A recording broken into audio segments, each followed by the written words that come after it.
କେମିତି ଯିବା ଅଖଣ୍ଡ ପଞ୍ଚମୁଖୀ ଅନନ୍ତ ଏବେ ସବୁ ହେଇଛି, ଆଗରୁ ନଥିଲା।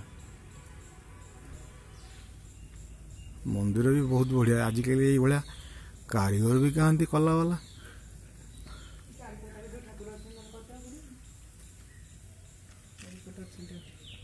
ପରଦା ପଡ଼ିଯାଇଛି, ନହେଲେ ହେଇଥାନ୍ତା ହନୁମାନଙ୍କର ଦର୍ଶନ। ହଁ, ଏ ତ ମେନ୍ ଜିନିଷ। ପଲାଶ ପୁଷ୍ପ ସକାଶଂ ତାରକା ଗ୍ରହ ମସ୍ତକମ୍ ରୌଦ୍ର ରୁଦ୍ରାତ୍ମକଂ ଘୋରଂ ତଂ କେତୁଂ ପ୍ରଣମାମ୍ୟହମ୍। ତା ରାହୁଙ୍କ ଶ୍ଲୋକ। ଅର୍ଦ୍ଧକାୟଂ ମହାବୀର୍ଯ୍ୟଂ ସିଂହକା ଗର୍ଭସ୍ଭୂତଂ ଚନ୍ଦ୍ରାଦିତ୍ୟଂ ବିମର୍ଦନମ୍ ତଂ ରାହୁ ପ୍ରଣମାମ୍ୟହମ୍। ତାହେଲେ ଭୁଲ ଗାଇଦେଲି ମୁଁ। ସବୁ ସେପଟା ଗୋଟେ ଲାଇନ୍ ପା। এটা ଅଛି କ'ଣ ନୀଳାଞ୍ଜନ ଶତାଭାସଂ ରବିପୁତ୍ରଂ ଜମାଗ୍ରଜମ୍ ଛାୟାମାତଣ୍ଡସଂ ଭୂତଂ ତଂ ନମାମି ଶନିଶ୍ଚରୟମ୍। ଯାହା ବି ହଉ, ଏସବୁ କାରୁକାର୍ଯ୍ୟ ବି ଏବେ ବି ଆମର ଚାଲିଛି। କେତୁ ମହାଗ୍ରହ ଯାହା ବି ହଉ, ଏବେ ଆମର ପୁରୁଣା କାରୁକାର୍ଯ୍ୟ ଆମର ଏବେ ବି ବଜାୟ ରହିଛି। ତାମାନେ ଏବେ ବି କାରିଗର ଅଛନ୍ତି, ଶିଳ୍ପୀ ଅଛନ୍ତି, କରୁଛନ୍ତି। ଏଇଟା ହେଲା କ'ଣ, ଶୁକ୍ର ମହାଗ୍ରହଙ୍କର ଇଏ। ହିମକୁନ୍ଦ ମୃଳାଣ ଲାଭଂ ଦୈତ୍ୟାନାଂ ପରମ ଗୁରୁଂ ସର୍ବଶାସ୍ତ୍ରଂ ପ୍ରବକ୍ତାରଂ ଭାର୍ଗବଂ ପ୍ରଣମାମ୍ୟହମ୍।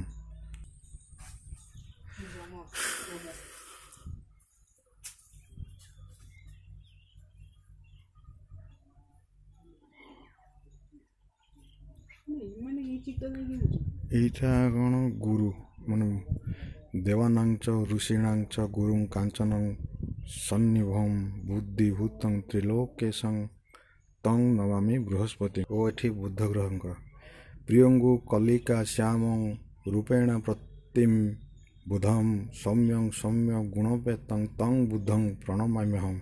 ଯାହା ହଉ, ରାହୁ ମହାଗ୍ରହ।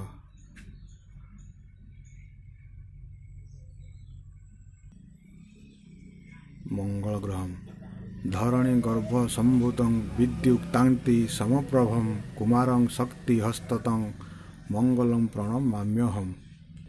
ଚନ୍ଦ୍ରଗ୍ରହ ଦଧିଶଙ୍ଖ ତୁଷାରାଭଂ କ୍ଷୀରୋଦାର୍ଣ୍ଣବସଂ ଭବଂ ନମାମି ଶଶିନଂ ସୋମଂ ଶମ୍ଭୋ ମୃକୁଟ ଭୂଷଣମ୍।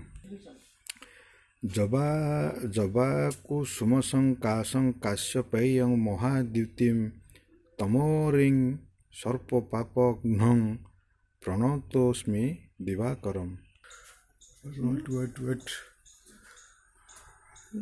ଯାହା ବି ହଉ, କିନ୍ତୁ ଏଇଟା ଏବେ ମନ୍ଦିର ହେଇଛି, କିନ୍ତୁ ଏବେର କାରୁକାର୍ଯ୍ୟ ବି କିଛି କମ୍ ନାହିଁ, ଭଲ ଅଛି।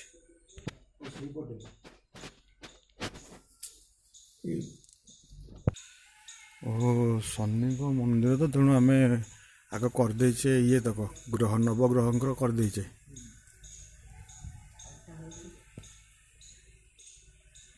ଆଉ ନବଗ୍ରହଙ୍କ କରିଦେଇଛି, କିନ୍ତୁ ଦେଖିବ ନା ଶନିଙ୍କ ମନ୍ଦିର ନା, ଇଏ ବି ପର୍ଦ୍ଦା ପଡ଼ିଯାଇଛନ୍ତି। ପ୍ରଭୁ ପର୍ଦ୍ଦା ବି ପଡ଼ିଯାଇଛନ୍ତି। ସେଠି ବି ଲେଖା ହେଇଛି ଶନିଦେବଙ୍କ ଦୋହାଟା, ଯେ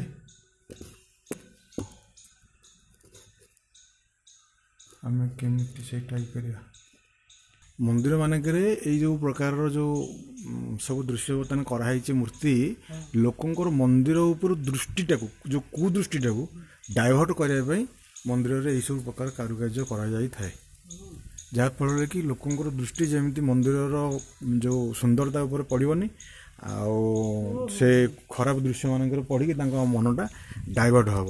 ସେଥିପାଇଁ ମନ୍ଦିର ମାନଙ୍କରେ ଏଇସବୁ ପ୍ରକାରର ଯେଉଁ ଆମର ଯେଉଁ ଲୋକ କହୁଛନ୍ତି ଅଭଦ୍ରାମୀଟା କାହିଁ କରାହେଇଛି, କିନ୍ତୁ ସେ ଅଭଦ୍ରାମୀ ନୁହେଁ, ଏଇଟା ହେଉଛି କେବଳ ମନ୍ଦିର ପ୍ରତି। ନହେଲେ ମନ୍ଦିର ଖରାପ ହେବ ନା। ଲୋକ ଆଜିକାଲି କିଛି କିଛି ଲୋକ ଯେମିତି ଅଛନ୍ତି, ତାଙ୍କ ଦୃଷ୍ଟି ପଡ଼ିଲେ ଦେହ ଖରାପ ହେଉଛି, ସେମିତି ଆଙ୍କ ଦୃଷ୍ଟିଟା ଯେମିତି ମନ୍ଦିରରେ ନ ପଡ଼େ। ମାନେ ବହୁତ ଲୋକ ଅଛନ୍ତି, ଆମ ଭିତରେ ବି ଦେବାତ୍ମା ଅଛନ୍ତି, ମାନବ ଆତ୍ମା ଅଛନ୍ତି, ଆମ ଭିତରେ ବି ଅଛନ୍ତି ରାକ୍ଷସ ଆତ୍ମା।